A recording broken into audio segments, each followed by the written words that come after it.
Inquiry का दायरा 2001 तक बढ़ाया है। हम उसका स्वागत करते हैं।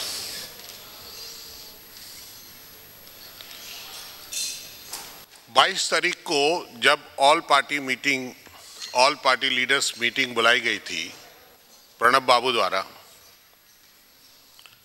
उस दिन डीएमके के प्रतिनिधि ने हम सबकी जेपीसी की मांग सुनकर डीएमके के प्रतिनिधि टीआर बालू ने मीटिंग में सुझाव रखा कि डीएमके भी सहमत है जेपीसी पर, बशर्ते जेपीसी की इंक्वायरी का दायरा 1998 तक बढ़ाया जाए। उसी वक्त नेता प्रतिपक्ष श्रीमती सुषमा स्वराज और श्री अरुण जेटली जी ने हामी भर दी और कह दिया कि हमें कोई आपत्ति नहीं है कि अगर इसका दायरा 1998 तक बढ़ाया जाता है तो। एआईएडीएमके के सांसद थंबीदुराई जी ने मांग की कि एनपीटी 2 आया था 99 से, एक्चुअली इसकी इंक्वायरी होनी चाहिए एनपीटी 1 से जो आया 1994 में,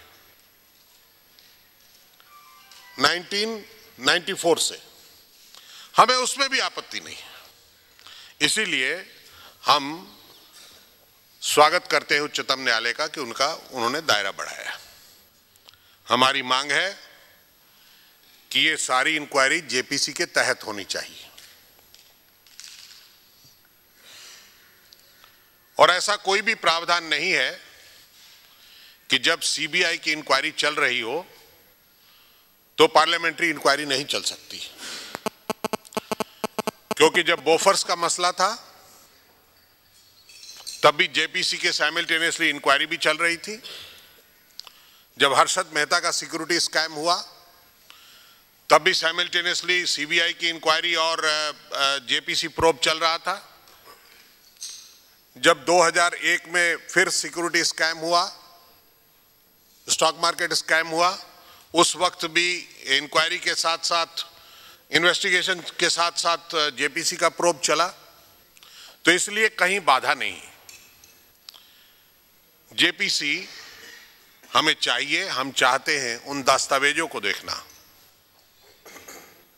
और खास करके जो टेलीफोन 5811 कन्वर्सेशन इन्वेस्टिगेटिंग एजेंसीज ने टेप किए हुए हैं, जो 2000 घंटे की टेप है, जिसको और कोई भी पार्लियामेंट्री कमेटी नहीं देख सकती सिवाय जेपीसी के, क्योंकि ना तो उसका सीएजी की कमेटी में उल्लेख है, इसका उल्लेख सीबीआई ने जो एक एफिडेविट सुप्रीम कोर्ट में फाइल किया है उसमें उल्लेख किया है।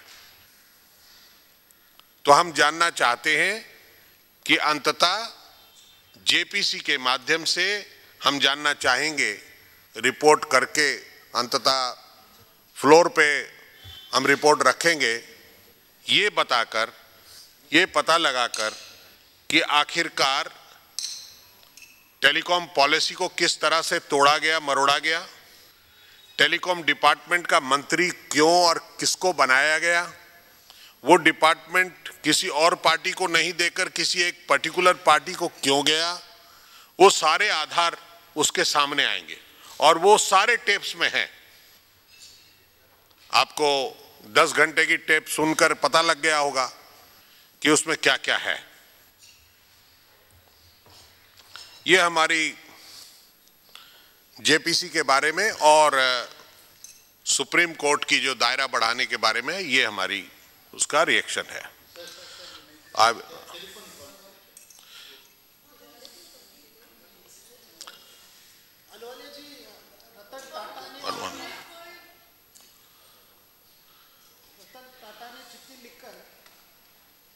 एनडीए सरकार को दोषी ठहराया कि सारा गड़बड़ 2001 से शुरू हुआ, जब एनडीए सरकार, खास करके बीजेपी सरकार जो टेलीकॉम पॉलिसी बनाई। चिट्ठी किनको लिखी उन्होंने? देखिए, this is a communication between two individual. Rajiv Chandrasekhar is an independent MP. He has written a letter to Tata. Tata responded to that letter. What they are saying, I don't want to comment on that. This is a communication between two individuals. That's why from the very first day we are saying that we want JPC. How you will justify the telephone tape of Neera Radia and Ratan Tata? How you will investigate? So that is the reason we are saying that all these tapes, 5,811 conversation, should become the part of the JPC probe. Then only the truth will come out, because the tapes which are available before us, they are of only 10 hours. There are about 1,990 hours are left. We have to go through that.